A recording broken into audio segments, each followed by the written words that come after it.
Hello students. तो finally tenth के exams over हो गए हैं। एक एग्ज़ाम आपका रहता है कुछ बच्चों का, वो भी आईटी, एआई, कंप्यूटर एप्लीकेशंस, वो भी कल हो जाएगा। और टेंथ क्लास के एग्ज़ाम्स ओवर। अब इसके बाद क्या, सबसे बड़ा सवाल, इसके बाद क्या? इसके बाद क्या? नींद पूरी करनी है, सोना है, घूमने जाना है, बहुत कुछ खाना है, पीना है, बहुत कुछ मिस किया है एग्ज़ाम्स की वजह से, वो सारी चीज़ें पूरी करनी है। वो तो ऑलमोस्ट आप कर ही लोगे, बिना कहे ही पूरी कर लोगे। लेकिन उसके बाद क्या, यानी कि 11th या +1 में क्या? तो पहला क्वेश्चन वही आता है कि हमारी +1 4 हिस्सों में बट जाती है। क्या ऑर्डर है हमारी सोसाइटी में? मेडिकल नो, फिर non medical no, commerce no, तो आर्ट्स तो लेनी ही पड़ेगी क्योंकि इसके बाद तो कोई फिफ्थ ऑप्शन ही नहीं है। तो इसका मतलब क्या है कि आपको चूज़ करना है कि आगे आप क्या करना चाहते हो। अब ये मत सोचिए कि +1 2 है, 2 क्लास करनी है या डिग्री करनी है। ये अगर मैं आपको सही बोलूँ तो आपका करियर डिसाइड करेगा कि आप +1 में अपने करियर की रोड मैप कहाँ पे लेके जा रहे हो। अब सपोज़ करिए, पहले बात करते हैं कि क्या चूज़ करें। देखिए सिंपल सी बात है, अगर आप में पैशन है, जुनून है डॉक्टर का, किसी भी लाइन में कि डॉक्टर बनना है मुझे, तो मेडिकल चूज़ करोगे। अगर आप टेक्नोलॉजी के एरियाज में जाना चाहते हो तो डेफिनेटली है नॉन मेडिकल चूज़ करोगे। बिजनेस में इंटरेस्ट है, अकाउंट्स में इंटरेस्ट है तो आप कॉमर्स ज्वाइन कर लोगे। और अगर आप आईएएस, आईपीएस, यूपीएससी में जाना चाहते हो, कोई बैंकिंग एग्ज़ाम क्लियर करना चाहते हो, गवर्नमेंट जॉब की तरफ जाना चाहते हो, तो ऑब्वियसली सी बात है कि आप आर्ट्स चूज़ करना प्रेफर करोगे। नॉर्मली यही होता है, हालांकि गवर्नमेंट जॉब में आप कोई भी ग्रेजुएशन डिग्री ले सकते हो, लेकिन चलो फिर भी नॉर्मली होता है कि चलो आर्ट्स कर लेते हैं तो कुछ ना कुछ पार्ट एग्ज़ाम्स का जो है वो क्लियर होता रहता है। चलो इन बच्चों को तो कोई डाउट है ही नहीं कि आगे करना क्या है, ये तो पहले से डिसाइड करके बैठे हुए हैं, साल 2 साल 4 साल पहले ये तो मन बना चुके हैं कि हम तो ये करना है। जो बच्चे मेनली सिर्फ पैसा कमाना चाहते हैं, यस, मनी मनी मनी, पैसा, तो उन बच्चों को क्या करना चाहिए, ये सबसे बड़ा सवाल है। तो उन बच्चों को तो मैं कहना चाहूँगा कि कोई भी स्ट्रीम चूज़ कर लो खुले मन से। +1 में, 2 में, +1 में ही मतलब मेडिकल चूज़ करो, नॉन मेडिकल करो, कॉमर्स करो, आर्ट्स करो, कुछ मर्जी करो, अगर आपका मेन मोटिव पैसा कमाना है तो। +1 2 आपने बहुत अच्छे तरीके से कवर करनी है। अगर +1 में मान लो 5 सब्जेक्ट हैं, +2 में 5 सब्जेक्ट है तो 10 सब्जेक्ट हैं, 10 के 10 आपने प्रॉपरली ग्रिपिंग से कवर करने हैं। एक एक टॉपिक अच्छे से प्रिपेयर करना है, जितना डीपली प्रिपेयर कर सकते हो उससे भी ज़्यादा डीपली प्रिपेयर करना है। ये नहीं सोचना है तो +1 स्कूल की क्लास है, ये तो नॉन बोर्ड की क्लास है, इसमें तो पास हो ही जाऊँगा, इतना करके पास हो जाऊँगा। No no no no no, +1 निकालना, +2 पास करना मोटिव ही नहीं है। आपको कंसेप्ट तैयार करना है, आपको कंसेप्ट स्ट्रॉन्ग बनाना है। +1 2 का रिजल्ट को छोड़ो, +1 2 के उसको साइड लाइन कर दो, पास ही हो जाओ चलो, लेकिन concept should be the strong. अब आप कहोगे कंसेप्ट स्ट्रॉन्ग होगा तो नंबर अपने आप आ जाएंगे, यस। +1 2 में जो भी स्ट्रीम चूज़ किया आपने, उसके कंसेप्ट अच्छे से तैयार किए। मान लो 2000 कंसेप्ट हैं तो 2000 के 2000 शुड बी वेरी स्ट्रॉन्ग। अब 10-15% टॉपिक्स कच्चे पक्के रहते हैं, लेकिन चलो मतलब आपकी कोशिश होनी चाहिए जितना भी बेटर आप कवर कर सको। फिर आप देखो कि जो स्ट्रीम आपने चूज़ की है उससे रिलेटेड कौन सा कॉम्पिटिटिव एग्ज़ाम निकलता है। जैसे अगर आप मेडिकल में हो तो नीट निकलता है मेन एग्ज़ाम, अगर आप इंजीनियरिंग में हो तो जेई का एग्ज़ाम निकलता है। तो आपको इन एग्ज़ाम्स की प्रिपरेशन भी अच्छे से अच्छे तरीके से करनी है। तो आप कहोगे कि ले ये तो वही बात हो गई फिर डॉक्टर। बात सुनिए, आप +1 तैयार कर रहे हो पूरी दबा के, आप +2 की प्रिपरेशन कर रहे हो फुल दबा के, और आपने एक एंट्रेंस एग्ज़ाम की तैयारी भी कर ली, एग्ज़ाम दे भी आए, क्लियर हुआ नहीं हुआ वो साइड में कर दो, लेकिन आपकी तैयारी फुल है, आपने बहुत अच्छे तरीके से तैयार किया हुआ है, आपका कंटेंट स्ट्रॉन्ग तैयार है। तो अब क्या करोगे, +2 हो जाएगी, एंट्रेंस एग्ज़ाम हो जाएगा और आप रिस्पेक्टिव कॉलेज में किसी में भी एडमिशन ले लोगे।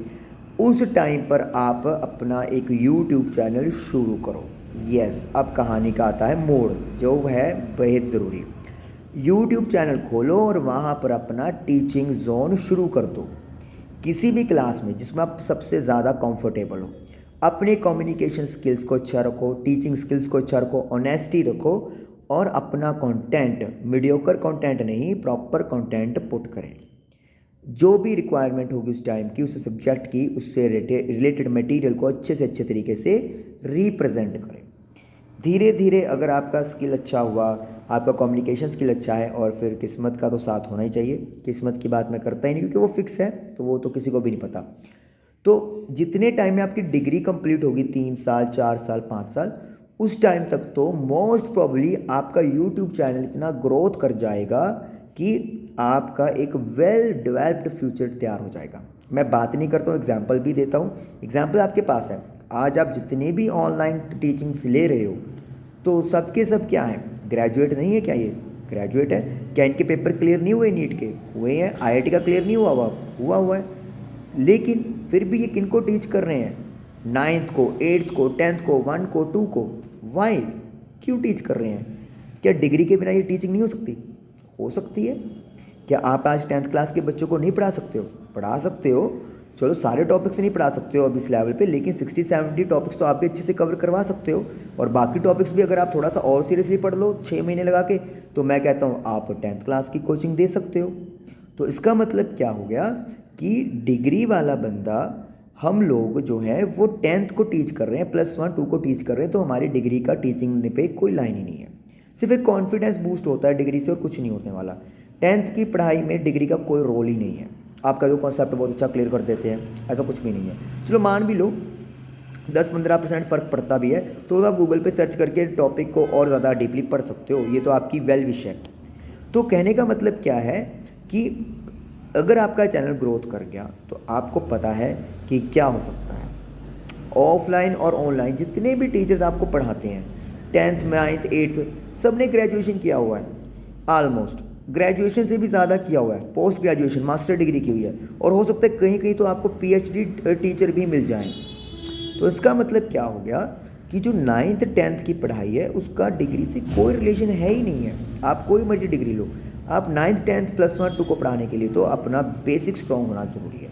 तभी बोलता हूँ कि +1 2 में बेस स्ट्रॉन्ग बनाओ। और कॉम्पिटिटिव पेपर को क्यों करना ज़रूरी है तैयार? क्योंकि आफ्टर ऑल कुछ बच्चों का इतना मतलब फोकस होता है कि वो 1 2 को तो पढ़ लेते हैं, लेकिन उनका मेन टारगेट होता है कॉम्पिटिटिव एग्जाम। तो फिर उनको अगर आप टीचिंग देना चाहते हो, तो आपकी खुद की भी तो तैयारी होनी चाहिए ना कंपटीशन पेपर के लिए। तो इसीलिए अपना कंपटीशन का जोन भी स्ट्रॉन्ग रखो। तो पैसे भी बहुत आएंगे, आपका खुद का काम होगा, किसी के अंडर आप काम नहीं करना पड़ेगा, और आपकी मेहनत है। जितना आपका स्किल अच्छा होगा, जितनी आपकी अच्छी मेहनत होगी, उतने ज़्यादा आपको पैसे भी आते रहेंगे। तो इसीलिए कन्फ्यूजन होने की ज़रूरत ही नहीं है। अगर आप पढ़ाई के बेस पे अपना करियर बनाना चाहते हो, तो फिर या तो पैशन रखो, पैशन नहीं है तो यूट्यूब से मैं कहता हूँ बेटर रिसोर्स आज के टाइम पर कोई भी नहीं है। बहुत ईजिली आप क्रैक कर सकते हो। अच्छा, अब जो बच्चे पढ़ाई के बेसिस पे अपना फ्यूचर नहीं बिल्ड करना चाहते, वो भी कोई मर्जी चूज़ कर लो। फिर आप देखो कि आपका स्किल किस जोन में है। लेट मी से आप कुकिंग में अच्छा करते हो, तो कुकिंग स्किल्स अपने इंप्रूव करो। नई नई जो भी मतलब चीज़ें होती हैं फ्यूज़ करके देखो एक दूसरे में। सिंगिंग है, डांसिंग है, या कुछ म्यूज़िक है, या कुछ भी और भी स्किल है, पेंटिंग है, तो आप उन स्किल्स को इम्प्रूव करो। जितना स्किल्स आप इम्प्रूव करोगे, उतनी नई नई चीज़ें सीखोगे, उतना कंटेंट आपका नया होगा, यूनिक होगा, और उतना लोग आपसे जुड़ेंगे।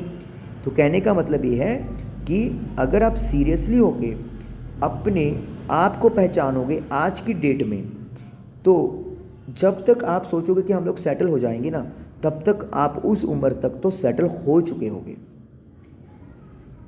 बाकी आपकी सोच, आपकी मेहनत, बस ये कहूँगा कि अपने आप को अभी +1 की क्लास शुरू होने में कुछ टाइम बचा होगा, तो वेस्ट मत करना ये टाइम सो के या ऐसे ही।